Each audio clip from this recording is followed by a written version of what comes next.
Oke teman-teman, hari ini saya mau bongkar satu laptop. Laptop ini sebenarnya kendalanya adalah dia ketika overheat dia mati sendiri.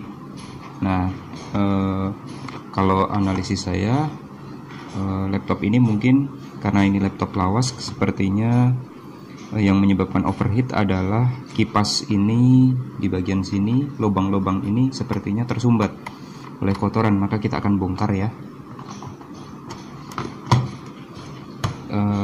Lalu kita siapkan obeng.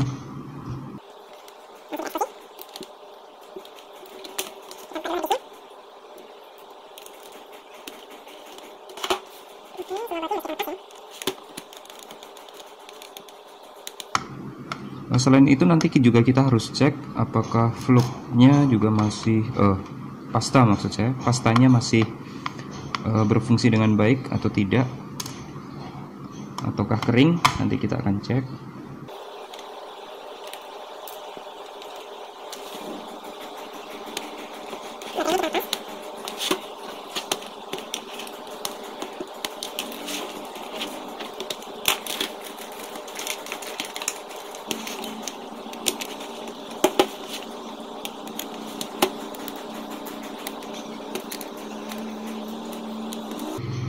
Laptop ini pernah di-upgrade, tambah SSD dan RAM-nya dinaikkan dari awalnya 2 GB menjadi 6 GB, tambah satu slot 4 GB. Terus kemudian untuk sistem operasinya digunakan SSD 128 GB.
Kita bisa lepaskan dulu untuk casing bagian atasnya.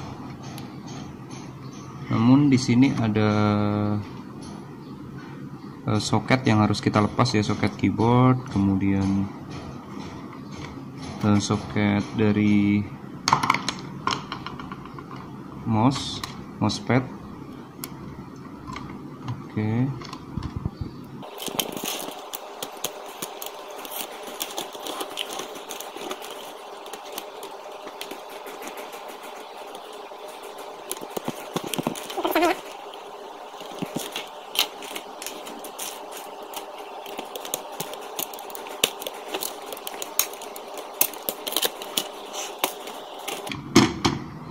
Oke, keyboardnya sudah terlepas, kita singkirkan dulu.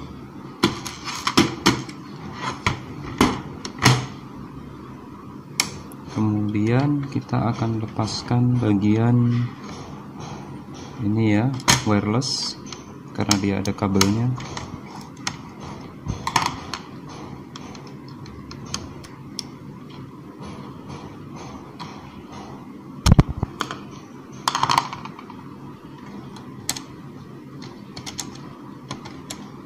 Kita copot aja dulu, baru kemudian kita akan coba lepas motherboardnya.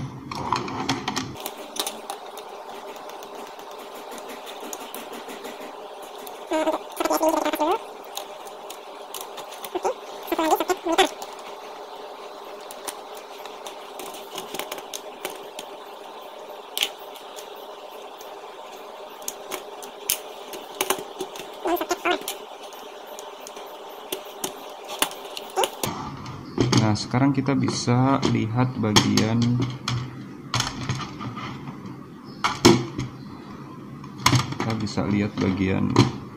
fan-nya.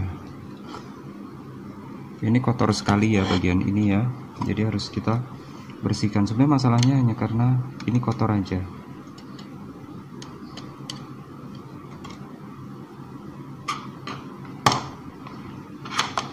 Dan kotornya ini agak berminyak.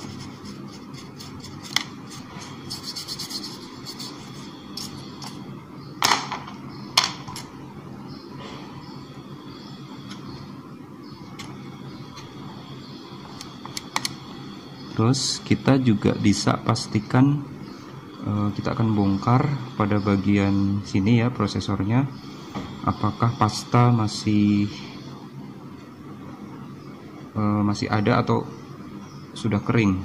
Kita akan copot bagian ini.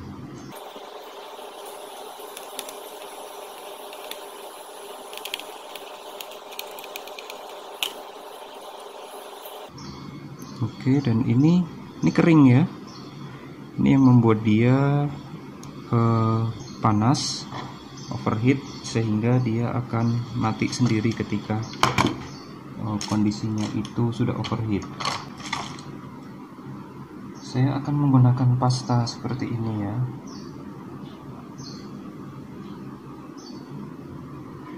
Ini kita akan aplikasikan di bagian prosesornya.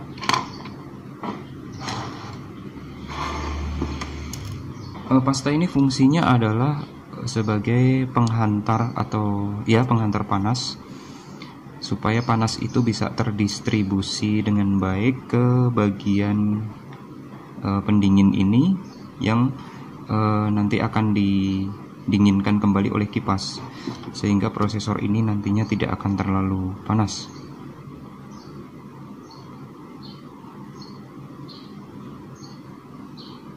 Tidak usah terlalu banyak ya, satu wadah ini cukup untuk satu komputer.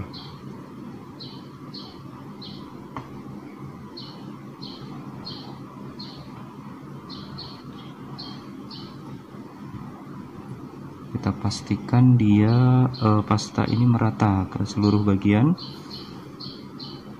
agar panasnya nanti dapat terdistribusi dengan baik.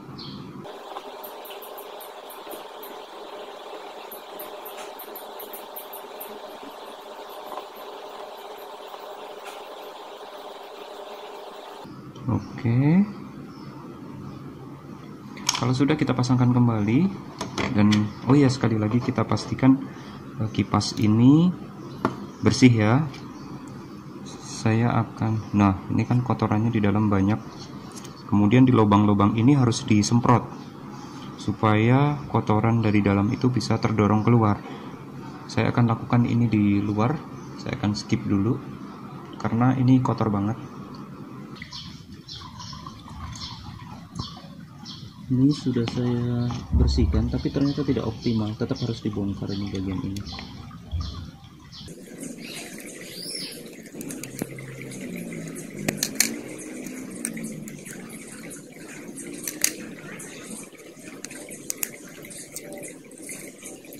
Ini kotorannya seperti ini, menutup banget.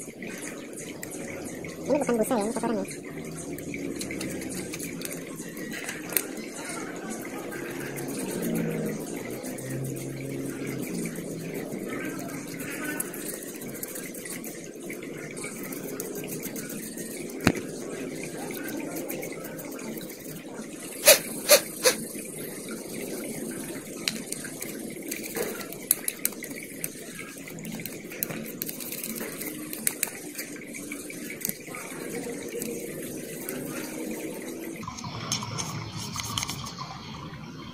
Ini harus sampai benar-benar kelihatan ini ya, tembus pandang di sana ya.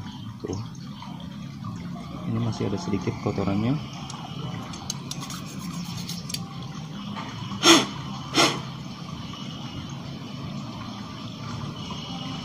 Oke, sudah seperti baru.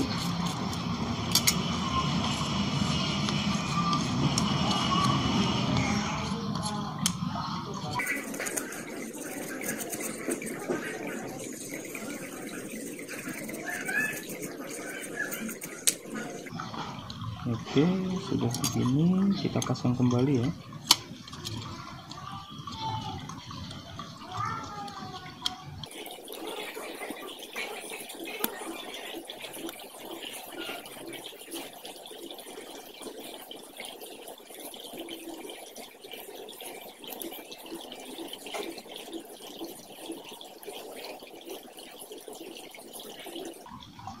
Oke, jadi tidak ada yang perlu kita ganti ya, tidak ada part yang kita ganti, hanya kita bersihkan saja seperti ini. Oke, dan kita lihat kotorannya. Wow, kotorannya banyak banget ya. Kita lanjutkan di dalam.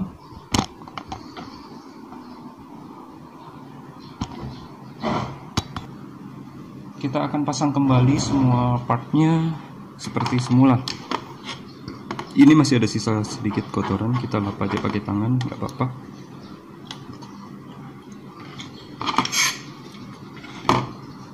Nah, kita pasangkan kembali. Ini prosesornya ya.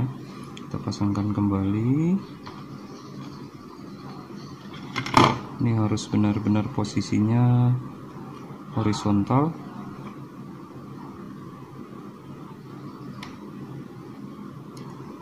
Kita kencangkannya jangan satu langsung kencang ya, tapi harus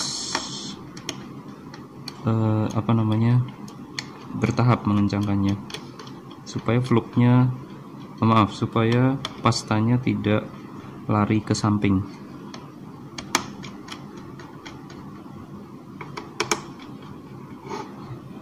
Oke ya, sudah seperti ini. Lalu kita akan pasangkan kembali.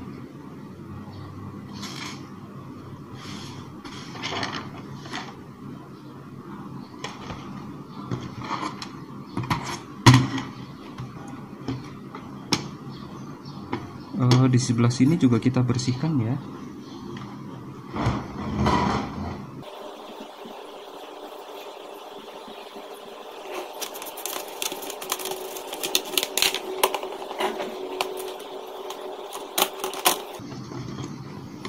Soketnya kita kembalikan semuanya, dari mulai power supply,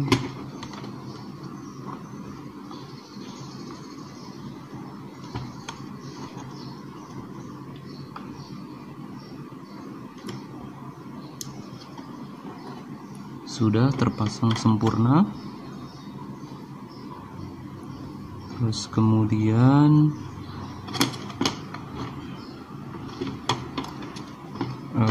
soket kipas,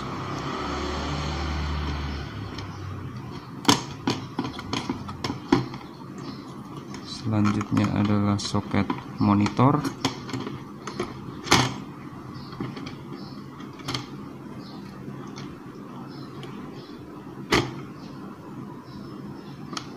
sudah.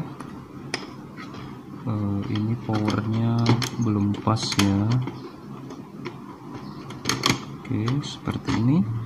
Terus kemudian soket yang lain, ini soket USB dan soket audio.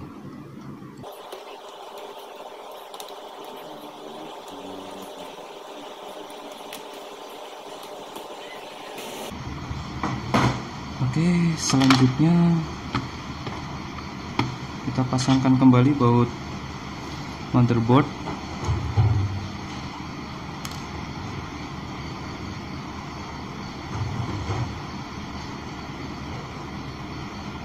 Baut motherboard yang agak besar ya diameternya.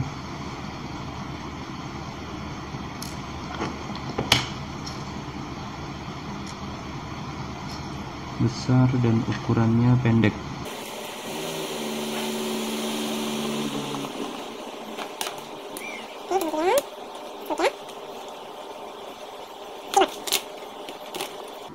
Nah, ini kabelnya pendek sekali ya.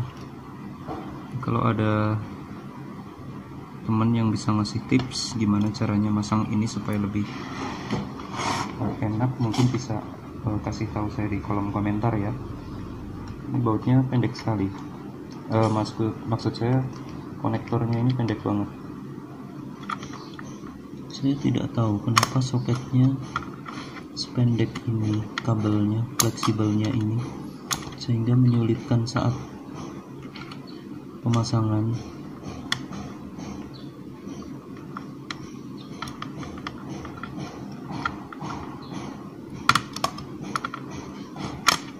Oke. Terus kemudian satu lagi untuk soket bagian mousepad.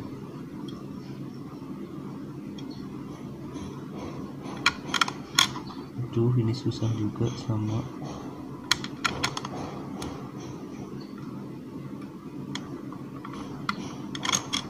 Oke. Kalau udah masuk enak sebenarnya. Lepas lagi dia. Solusinya yaitu mouse-nya dipasang dulu, mousepadnya, baru kemudian keyboardnya, karena ini keyboardnya paling pendek, biar kemungkinan untuk ketarik lagi udah nggak ada ketika kita udah pasang yang mousepadnya.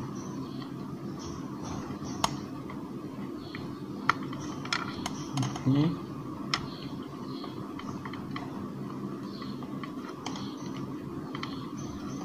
Kita kesulitan untuk memastikan apakah ini tuh sudah benar-benar masuk atau belum gitu, karena sempit sekali celahnya.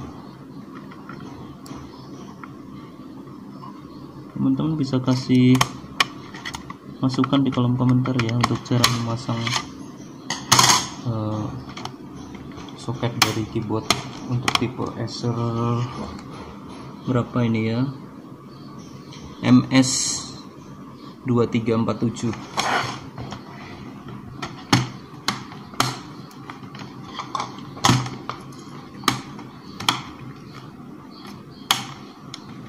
Kita tidak usah baut terlebih dahulu karena kita mau tes apakah ini sudah bekerja dengan baik atau belum, terutama untuk keyboardnya. Saya ragu-ragu untuk keyboardnya. Kita pasang kembali wirelessnya.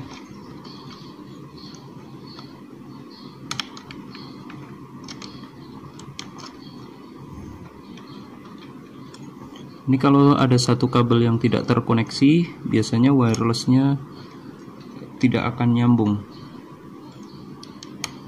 Ini bagian antena ya, kita harus sambungkan dengan benar.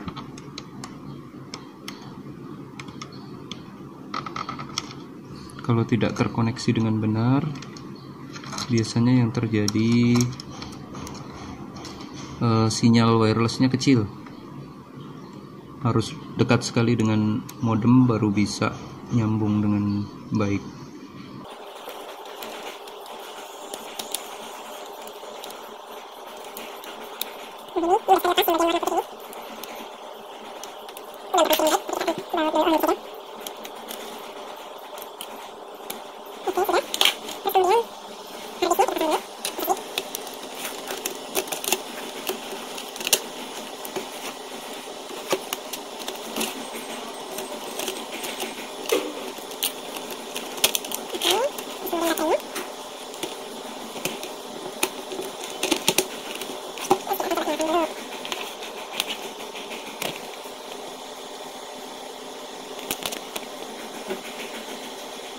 Nah, kalau kita rasakan di bagian sebelah sini ya, sebelah sini bagian kipas ini sudah sangat kencang anginnya. Mousepadnya berfungsi dan keyboardnya berfungsi. Oke, kalau sudah begini tinggal kita pasangkan semua baut ini kembali, terus tinggal kita kembalikan ke orangnya. Oke. Atau kita akan tes dulu, kita nyalakan selama seharian apakah laptop ini mati atau tidak, sama seperti kondisi awal ketika dibawa ke sini, ketika panas dia mati. Oke, demikian teman-teman, semoga bisa menjadi bahan belajar untuk kita semua. Terima kasih.